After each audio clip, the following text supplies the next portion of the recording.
The New Zealander, who has joined for the first half of the summer and is playing his penultimate red ball game for the county, guided Notts into a dominant position with a 208-ball 146 on day one of the match between the sides currently in third and fourth positions.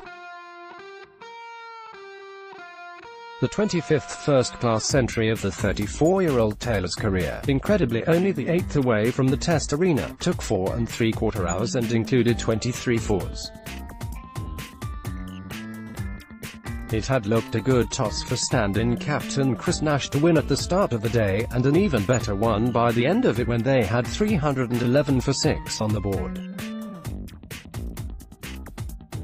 Essex's bowlers, who had steered them to 3 victories in their opening 6 fixtures, had a particularly unproductive day, bar the occasional ball that turned from Simon Harmer and a nagging spell early on from Matt Coles. Taylor dominated a 4th-wicket partnership of 122 in 36 overs with Billy Root, who contributed just 32 of the stand from the 112 balls he faced. Taylor was quicksilver in comparison. He went off like a train, going to lunch with 32 from just 33 balls. He slowed down appreciably for a time afterwards and needed another 40 balls to add the 18 required to reach his 5th championship 50 of the season. But it took him just 51 more balls to make it to his second half-century. He had already hit 18 fours by that stage. Taylor, who had also registered 3 ducks in an otherwise inconsistent summer, had earlier shared a 3rd-wicket partnership of 53 in a dozen overs with his skipper. Nash almost went to the 3rd ball of the day when he got a faint snig to Jamie Porter. Varun Chopra went late to his left at first slip, getting fingertips to the ball but unable to stop it racing away to the boundary. It was not an auspicious start for the home side, and Nash reached his half-century straight after lunch to the 83rd ball faced when he clipped Wagner through mid-wicket for 3. But he departed to his next ball, the first of Matt Quinn's second spell, walking across his stumps, missing the ball and falling LBW. For 51, Quinn had earlier marked his long-delayed return to the Essex attack by taking his first wicket since the end of May 2017.